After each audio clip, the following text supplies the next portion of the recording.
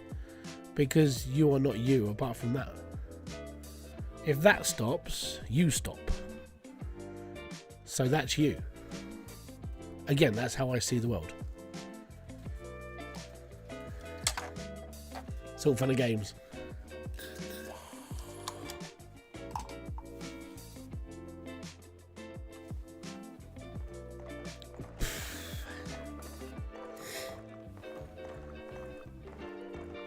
So, to put this into perspective, Elon Musk is just a brain with a lot of money. Same with Jeff Bezos. It's just their brains work better than me.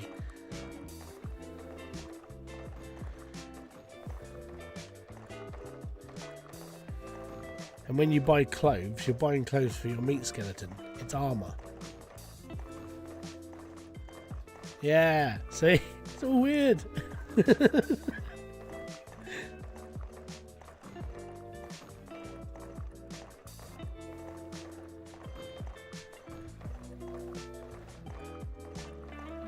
We got like 50 seconds until I turn the machine off.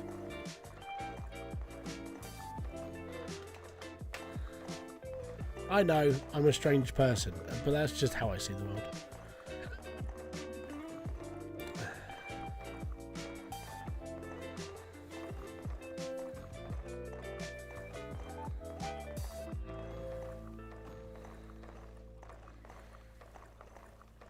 Probably just destroyed. Like somebody in Gen Z is probably just sitting there going, "But no, I'm me." It's like, no, you're a brain. But what about all this stuff I do to myself? You're altering your meat armor. That's all you're doing.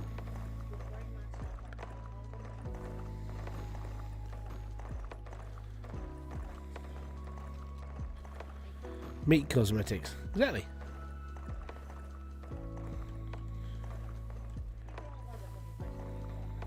Yeah, you'll meet people. That's all you are. The only thing that will ever change your entire existence is the brain. That's it. I mean, yes, if you had an arm chopped off, then okay, you're losing an arm, but your brain is still intact and it works as well as it did before. It just loses functionality of the armor. It's a bit, oddly, it's a bit like playing an RPG. If you lose your leg, your character doesn't walk as fast. With you can just stick something on the end of the stump and you can carry on. But you wouldn't have a feeling of it. You're just a brain in a meat armor that just lost its leg. So you just have to make up for it. So you get something else and stick it to the end of it. That's just life. You're just a brain in a box. Wait, in this case, you're a skull. Well done. You achieved something. You learn how to move your muscles up and down using your brain, which is you. And if you look at that, if you look at everything like that everybody is just a brain. So when somebody's racist, or they're sexist, or they're a homophobe, they're literally just having a go at the meat skeleton. It's the brain that's controlling it. It doesn't matter about the body, does it? I know, this is how I see the world, right? And then when someone says, you're racist, how can I be racist? I see you as a brain in a jar. I don't see your skin colour. There we go. That's my outlook on the entire world, by the way. That's how strange I am. Because to me, that's just how we are. We are just brains in jars. Right, so that's 30 grand. We got like 100 and something thousand here. Turn it into a sword is probably worth about 100 and something thousand. So that'll be alright. That's cool. Meet people. Yeah, exactly. There you go. And Kerry's sitting in the corner giggling at this, but it's all true.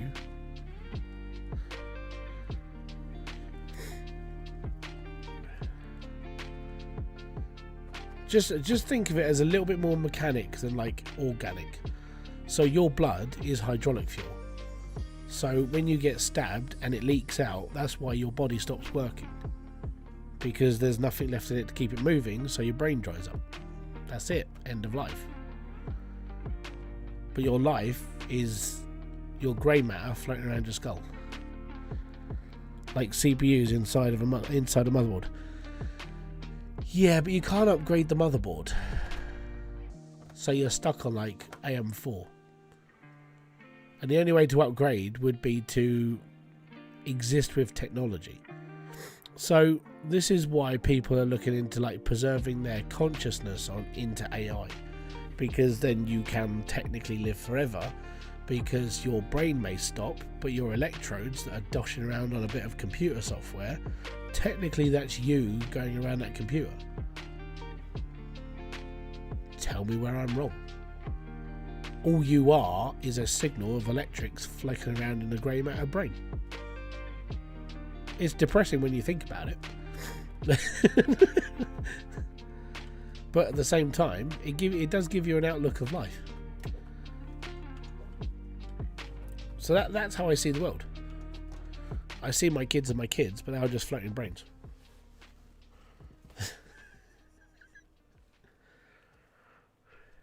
Just some brains are better than others. My brain's pretty useless.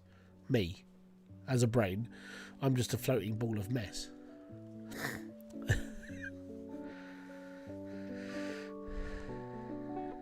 Yeah, it's a strange. Anyways, enough of the brain world. Did I turn the water off? Yes, I did. Fantastic. I did remember to do something else.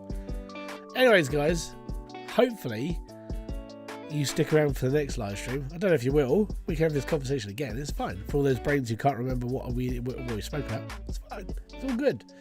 Hopefully you guys have enjoyed yourself. Hopefully you'll have a great weekend. Until then, thank you very much for coming by. Thank you very much for entertaining me. It's been actually, thank you very much for just coping with my madness, and we'll go from there. So until my next one, peace out. Have fun. Enjoy everything you guys do, and don't forget, you're just a brain in a jar. Bye bye for now.